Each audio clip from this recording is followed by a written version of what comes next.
Hi guys, my name's Kevin and I'm a first year psychology student at the University of UCL. I'm a gap year student. I took a year out to work and also to travel a bit, and then I reapplied for universities and I got into UCL. I'm just here to discuss how my first term went. Everything was all online, so it involved a lot of studying on my laptop and going to the university library. I'm not sure if a lot of you are quite familiar with how UCL is set up. So UCL is not the traditional campus university like Warwick or Loughborough or the sort of college system in Cambridge or Oxford. UCL, it's a London university where this accommodation is spread out all across London. Mainly around the central sort of area, which means you generally only get to see people in your own block of accommodation. I'm currently living at Schaefer House. I won't lie to you, Schaefer is not as aesthetically pleasing as these other accommodations, but it is known as a party college. But also due to the COVID situation, there wasn't much going on. So I have friends at these other universities where they have campuses and colleges, and they've found it quite easy to kind of socialize. I know we're in the middle of a pandemic right now, but at UCL it gets quite difficult because you're kind of only people you can really interact with is people in your own accommodation, whereas in previous years you kind of go to clubs with a lot of different people, you meet people from different accommodations, you go to all these house parties and you kind of meet a bunch of people at these sort of freshers gathering and stuff. We didn't really have a freshers, we just had online freshers. I just want you guys to know how my first term went whilst living in central London.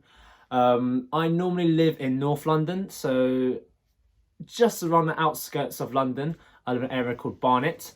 It's a nice area at times. The first time I actually moved out of home, and it's been an experience that was really tough to kind of deal with at first. I never thought I would have gone through it at first, but it was really difficult to kind of adjust to life when you're on your own, and especially with the circumstances of the COVID situation, it was really difficult to try integrate into a kind of brand new community. Living in North London, it's been an absolute roller coaster moving into central London, but it has been extremely enjoyable exploring the city. I've lived in London for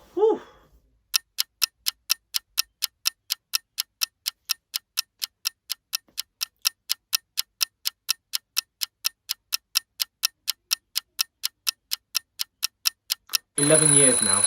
I haven't really explored the city that much. I've kind of been stuck to the North London sort of area. We have gone into central London quite a lot of the time, but we haven't really explored the whole city.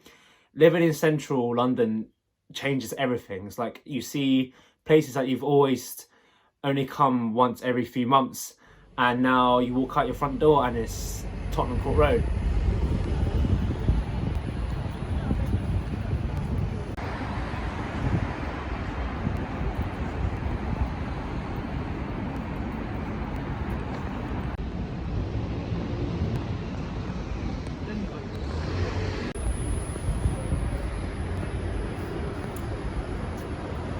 One thing that I have found whilst adjusting to life in central London is that I found it very difficult to work in my room. That's why I've been using the student centre, the main library, Torrington Place, the Institute of Education, and also I've used the science library as well. So we have all these library places where we can go and sit and revise, and a lot of students do use these. So the student centre main library is booked up every single time. Unless you book very early, it gets quite difficult to book a nice study place. So the socialising aspect that I've been able to have hasn't been much because of the kind of COVID restrictions that we have.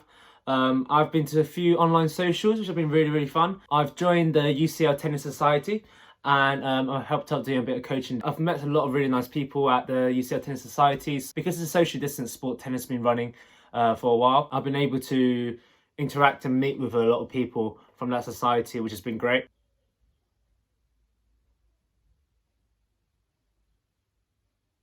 So this is unique to UCL. All 3 years count towards something. First year counts as 1/9 of my whole degree, My second year counts as 3/9 of my whole degree, and my third year counts as 5/9. 5/9? 5/9. 5/9. Everything that I do now actually counts towards a final grade, which I guess is a good thing for me anyway, because it means everything that I'm doing has a meaning towards it. So everything that I do actually that does mean something at the end of it. I'm currently doing Introduction to Stats, Introduction to Psychological Experimentation, which is basically labs, and also a module called Evidence and Inquiry, which is a unique module created by UCL. Most universities have Introduction to Psychology as a module, but our professors have created a module that's a little bit different to that. It kind of wanted you to start thinking psychologically and as a researcher a little bit more, and ask you questions a lot more. So if you've done AQA psychology at A levels, it's kind of similar to the issues and debates section, where it's kind of wanting to see how you think and kind of how you think about certain topics and trying to link in your own stuff. That's what kind of evidence inquiry is. We have an amazing lecturer. He always tries to make everything as interactive as possible. And apparently his usual lectures in normal term are like the best lectures, like a music class. Every single lecture that we have at the beginning, he always plays a song that's related to the topic of that week. Of course, it's very, very interesting. There's a lot of interesting modules. We kind of start thinking about topics and start interpreting our own views on it, especially in evidence and inquiry. Our professors try and integrate as much student participation as possible. We have something called Mentimeter, a questionnaire where we interact with all the time, which starts to engage a lot of students a lot more. We have also other modules as well. So we have Introduction to Stats, which is kind of integrated, talk about coding, talks about research methods. So if you've done AQA psychology at A level, again, this is basically all the research methods section. For Introduction to Psychological Experimentation, which is labs, we basically have to do lab report, how do we run experiments, the sort of procedures we go through. We currently have had 2 examinations that count or something. We have had in a lab report for evidence and inquiry, and we also had to do a multiple choice exam for our stats module. But overall, my whole first term experience has been positive. There's been obviously some downsides to it. The whole kind of socializing aspect to it is kind of missing, the going to lectures. But we're in a pandemic, so there's nothing else we can really do about that. Yeah, so that's my review of my first term at University College London. If you'd like to watch more content, please like and subscribe, and cheers.